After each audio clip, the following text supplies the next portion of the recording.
I'm Marisa Norcross. And I'm Dave Freund, and this is The Next Page. Hi, Dave. Hi, Marisa. So when this episode airs on February 21st, you will be cruising away.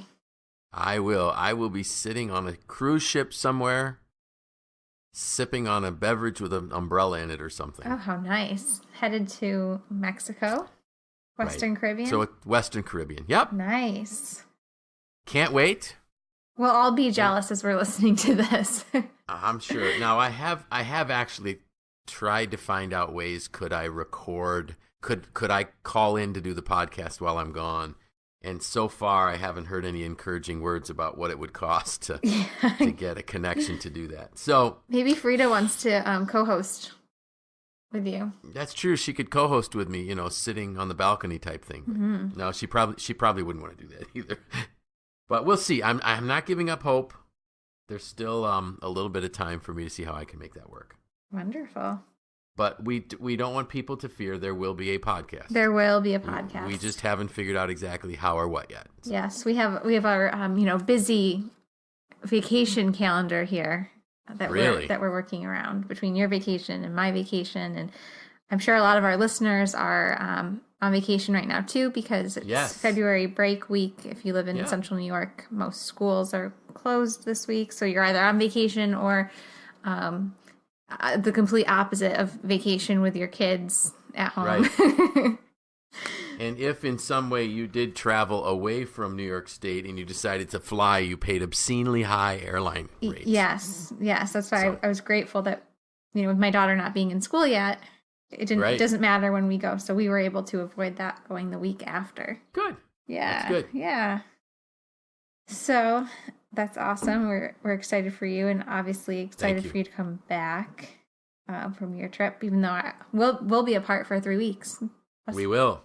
Us too. So yes. Yeah. Wow. So before I go, we have to talk about level 4 in the 5 levels of leadership, people development. Yes, this is episode 4 of 5. So if you are behind, you can catch up with our last few episodes that we've done weekly the last few weeks. Yep. And so this level is people development. Right. Tell us a little bit. And I want to encourage people, in the show notes is a link again to the Amazon page where you can buy the book, The 5 Levels of Leadership. You really need to buy it. You need to have this. If you're an aspiring leader, and you're working as a leader, you need to have this on your bookshelf right next to your desk because there's so much in there. There's no way in the 25-minute podcast we do, we can even scratch the surface effectively. Mm-hmm.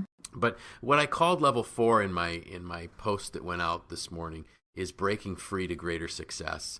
And I really mean that. A level 4 leader realizes, and I'm going to borrow, a title of a book, and the author is escaping me right now, but, Marshall Goldsmith, What Got You Here Won't Get You There. And a level 4 leader realizes that they may have achieved a lot, but they can't get to the next level. They're living the law of the lid because they really have not begun to develop the people around them. Mm-hmm. And in last week's podcast, I even shared the story that John has shared about his second pastorate, where he really grew a church dramatically. I mean, the church was very successful. They had built a new building. They had moved. And when he left, the organization struggled badly because he was doing it all. He was the cheerleader. He was the person holding it all together. He was just the visionary, and he was, pardon the pun, preaching the sermons every Sunday to get the organization going in the right direction and keeping it going. But he wasn't developing the people underneath him, so that when he left, all of that stopped. Mm-hmm. And so I think part of it is part of it is vision casting. And I know, I've used the example that Simon Sinek calls the school bus test. If you got run over by a school bus, would your team come in the next day and continue working as hard as when you were there to follow your vision? But the other part is, do they know how? Is there someone behind you ready to take over? And that's really the key about this. And are there, so good leaders have followers, great leaders develop leaders. Mm-hmm.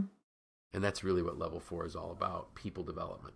That's really, it sounds a lot too like, building the legacy that you'll leave behind, because, whether you get hopefully not hit by a school bus or, just want to retire, there needs to be people in the wings ready to take over. Right. I touch on this in my post. Your success as a level 3 leader can trap you. Mm-hmm. Because unless your organization sees people around you that can continue that course, you can't go anywhere. You can't get promoted. They may not let you retire. It's not even fair to your organization. So your own success of being a producer, a good production leader, could be holding you back from growing because you haven't developed the people around you. And really, it's that people development that set you apart from most leaders, because a lot of leaders aren't about developing their people. They're just about developing a company or a process, and they forget about that key part, and they get stuck. They're living the law of the lid. They get stuck at level 3. Mm-hmm. I mean, there's probably a variety of reasons why, right? I mean, sometimes it's just not top of mind. Someone might not be aware that they're in this production level and that they haven't thought about growing their team. Right. But, I'm sure there's also that fear, like they won't need me anymore if they become better and more capable and grow, or that, I'll lose them if I invest in their growth, because they'll either find a better job elsewhere or move teams and no longer be part of my team. So there's a lot of reasons why this could happen, right? Yeah, absolutely. Mm-hmm. I as you were talking, I remember a conversation I had with the owner of a company where I worked once. And I had just come back from a seminar where we were talking about, how can we train our people? How can we develop our people? And he was an older gentleman. And he said, the worst part about this is we're going to train all these people and they're going to leave. And fortunately, I was given this quote at the training, and it basically said, the only thing worse than training them and having them leave is not training them and having them stay. Right. And so really with leaders, we need to be developing our people to become leaders. We, think about just the tremendous improvement in engagement as they feel we trust them. We feel that they can lead. We feel that we can give them opportunities to show what they're capable of doing. As soon as we do that, the whole organization begins to rise to a higher level. So a lot of times, it's an insecure leader that won't develop his team. Like you said, maybe they feel they won't be needed. In fact, one of the jobs I got, I was hired to replace a man who was a plant superintendent who deliberately did not give his team all the answers they needed because he wanted job security. Wow. And once that was found out, he was let go. Scary. Yeah, so insecurity makes leaders feel threatened by people development. And I need to share this too, because as I was writing the post, I thought about this. There was a time in my last job when I was a young president of the company, probably in the position a year or two, and we had an opportunity to start hiring some key people. And I actually had this fear at a couple times where this person's going to be smarter than me. This person's going to be smarter than me. But thankfully, the light turned on, and I said, "Yeah, I hope they're smarter than me." Mm-hmm. Good leaders are always great leaders. I shouldn't say good. Great leaders are always looking for who can I hire that might even be smarter than me in some of these things, and can help the organization go. So again, that's all part of this breaking free to a greater success. We've got to overcome ourselves and really embrace the joy and the reality of people development. Mm-hmm. Like I said, the joy of people development. It's so much fun. It's great to see people developing and growing. And when you read the book, and I hope everybody does, you get to a point where John actually talks about this team that he developed. And he mentions them by name. It's part of his inner circle. And he said, at the beginning, I was helping them. And I was doing a lot for them. But he said, we've been together long enough now that they do far more for me than I do for them. Mm-hmm. They've helped expand his reach to more and more people. And that's really the joy of this level 5, which is people development. Jack Welch said the leader's role is not to control people or to stay on top of things, but rather guide, energize, and excite. And I thought that is so great. Another quote that I pulled out, Gerald Brooks said, when you become a leader, you give up the right to think about yourself. Right. It's exactly kind of what I was thinking reading through this level, is that you really have to ditch your ego. You do. Mm-hmm. And you know, the neat part is when you can get to that point, when you get to the point where you realize it's not about you, it energizes your team and they actually want to work harder for you. Mm-hmm. So even though we're saying it's not about us, they're going to be saying, I don't want to let him down. I don't want to let her down because she's invested so much in me. So it's almost as though the more we disconnect it being about us, the more people want to, I hate the word say it this, but make it about us, so to speak. In their hearts, they're doing it because they want to do it, because they realize that we've invested in them and they don't want to let us down. The thought that came to mind is I was sharing that was the business mentor that had the greatest impact on my life at a very critical time, and I've talked about him a lot, Don Du Sr. from Die Molding. I didn't want to let Don down, and it was always, he tried to stay in the shadows, so to speak, but all I wanted to do was tell people, look at this man that's done all these great things for me. He's developing me. He's pouring his life into mine. He's speaking into my daily thoughts, so to speak. But all I wanted to do was tell everybody about how great he was. Mm-hmm. And he's been passed away. He passed away probably 10 years ago. And I still thankfully have this opportunity to share with people what a great man he was. Max Dupree said, the leader is the servant who removes the obstacles that prevent people from doing their jobs. And I love how he put that. It's the servant that removes the obstacles. Because level 4 leadership is truly servant leadership, mm-hmm. where it's not about us in any way, shape, or form. It's completely about our team. So now that we've talked about some of the characteristics of this level, do you have that list of questions that we can go through again? I do. Great. I do, right next to me. So to know if you're a level 4 leader or not, you need to answer 8 of these 10 in the affirmative. I schedule and follow through with training and development for all the members of my team on a regular, consistent basis. When deadlines loom or work becomes urgent, we never cancel our training and development sessions. That's a hard one. Yeah. I consistently take risks by giving people responsibilities and authority that will stretch them. I spend a significant amount of time every month mentoring up and coming leaders. I know very thoroughly the strengths and weaknesses of all the people I lead. I individualize the way I train, develop, and mentor my people. I spend the most strategic and significant mentoring time with the people who have the highest capacity, talent, and potential.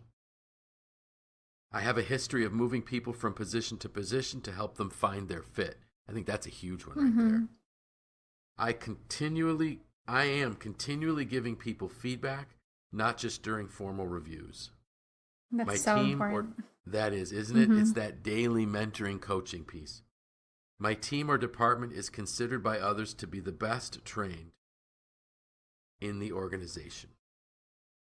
So that's a high standard. That is a very high standard, yes. Especially the one we train even when we're busy. That's my summary of it. So many, I hear this from a lot of companies that I interact with. They say, we really need to do this training, but we're busy right now. Okay, I understand that.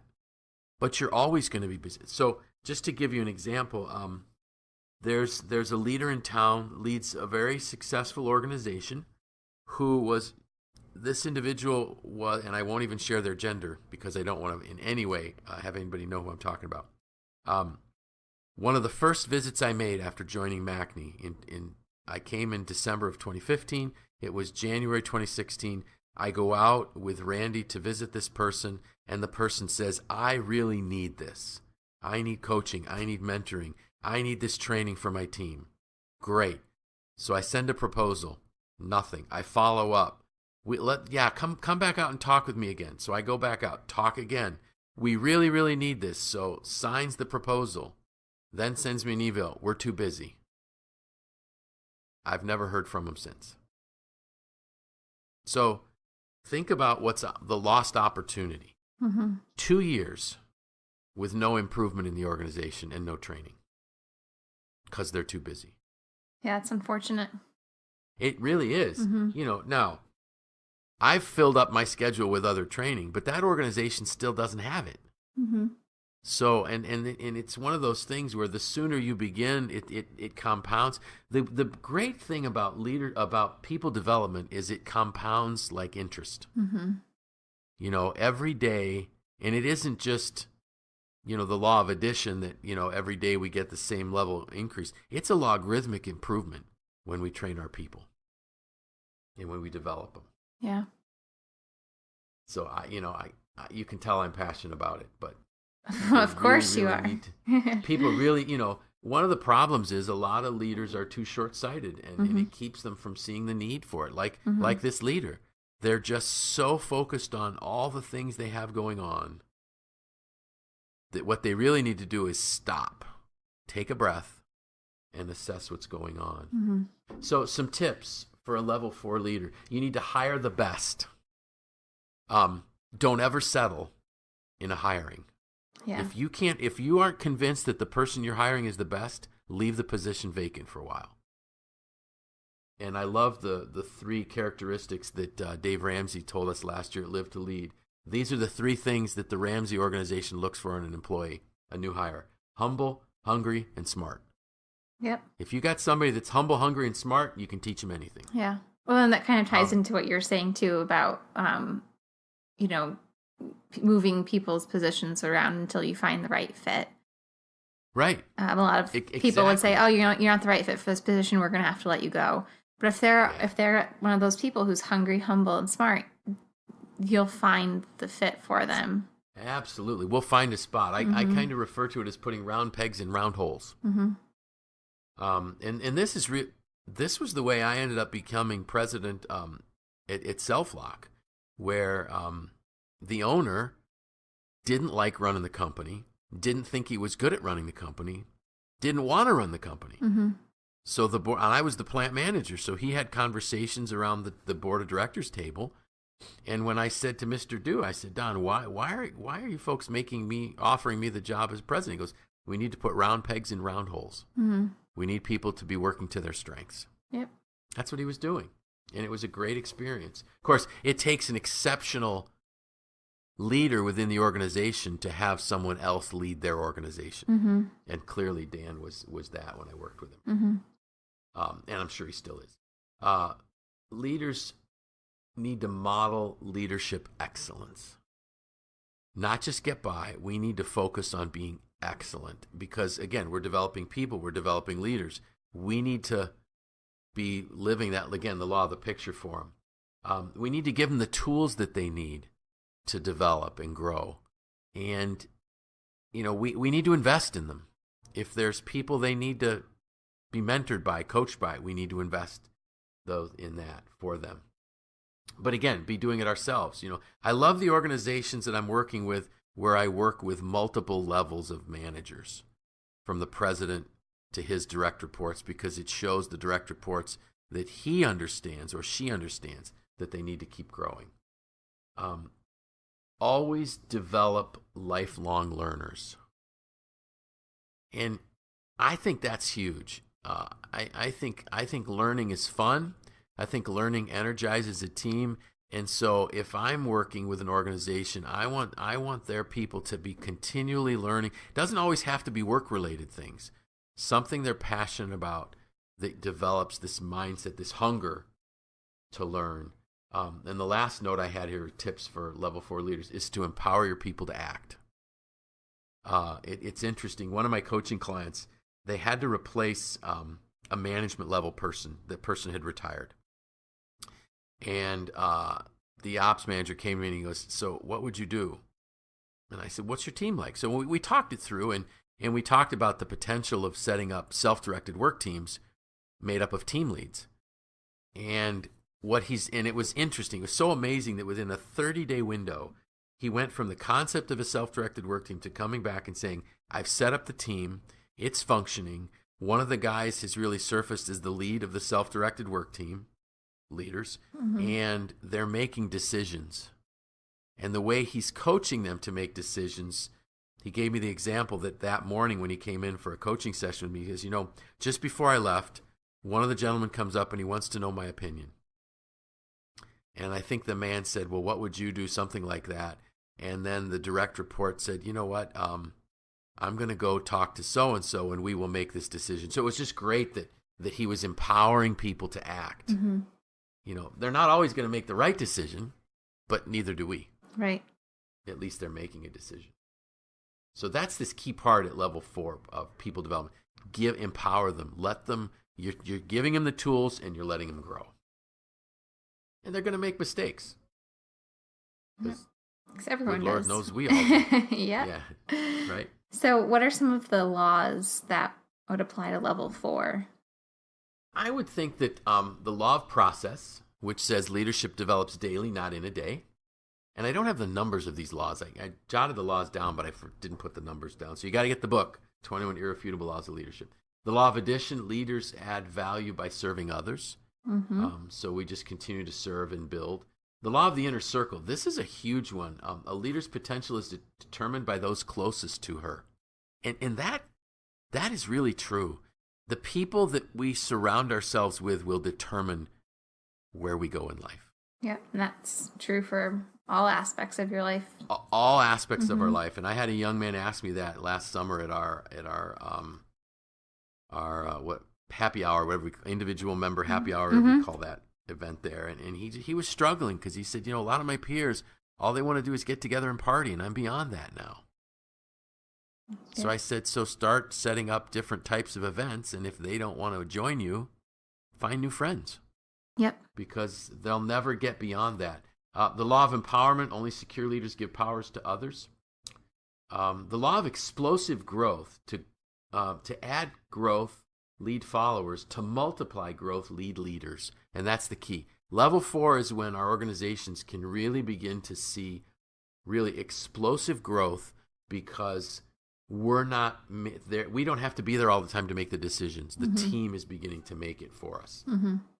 Based on, again, framework that we've given. The last of the law of buy-in, people buy into a leader, then the vision. So, people come to a company because of who's there. And once they trust that leader, once that leader is seen to be somebody who is a good thinker, who also is being led and is growing and is developing, then they'll buy into their vision. Yeah.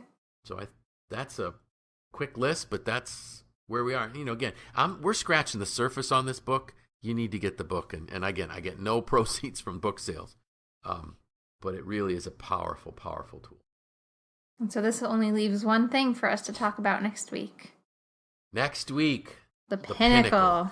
The pinnacle. The top of the pyramid. Mm-hmm. This is, my dad used to have a phrase, now we're cooking with gas. I don't know where that came from. But anyways, it's when everything comes together and we are firing on all cylinders. Yep. And it really is when you find significance in what you do. So how's that for a little teaser? That's great. And you know what? By the time we get to the next one that airs, I will be well rested. And I will be on vacation. And you will be on vacation. But we'll have to figure out all the mechanics. Yes. Of that yes. So, again, want to encourage people to subscribe, encourage people to leave some reviews, and buy the book. So, with that, I'm Dave Freund. I'm Marisa Norcross. And this was The Next Page.